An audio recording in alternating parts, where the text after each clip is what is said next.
আসসালামু আলাইকুম, সবাই কেমন আছেন? আলহামদুলিল্লাহ, আমরা সবাই ভালো আছি।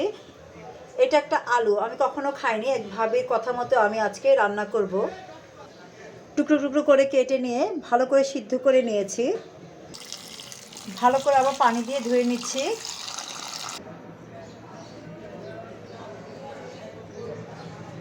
একটি কড়াইতে তেল দিব।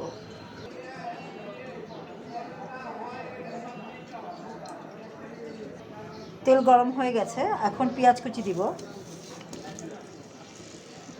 কাঁচামরিচ দিব।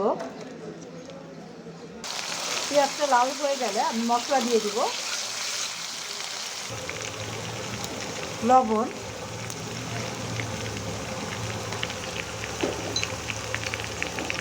হলুদের গুঁড়া,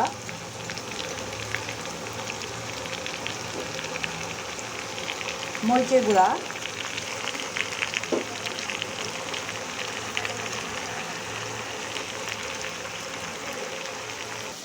এক চামচ দিয়ে দিব সামান্য পানি। মশলাটা কষিয়ে নেব। এখন আমি দিয়ে দেব আলু। এই আলু কখনো খাওয়া হয়নি, এই প্রথম খাচ্ছি। দেখি কেমন লাগে। মাছ দিয়ে রান্না করব, শোল মাছ দিয়ে রান্না করব।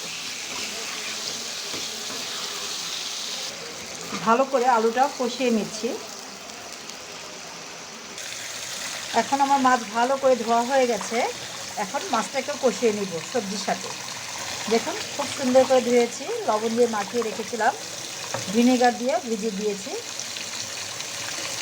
ভিজিয়ে রেখেছিলাম অনেকক্ষণ ভিনেগার দিয়ে। এখন ভালো করে ধুয়ে নিচ্ছি। ধুয়ে আমি এই আলুর মধ্যে দিয়ে দিব।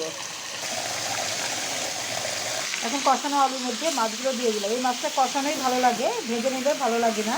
এর জন্য মাছগুলোকে ভালো করে আলুর সাথে কষিয়ে নিব। দিয়ে হালকা জল দিয়ে ঢেকে দিব। রান্না হয়ে গেলে ধনিয়া পাতা দিয়ে নামিয়ে ফেলব।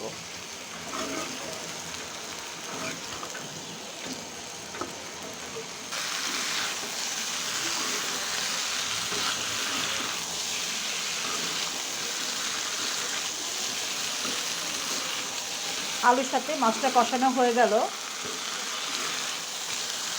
এখন আমি গরম পানি দিয়ে দিব।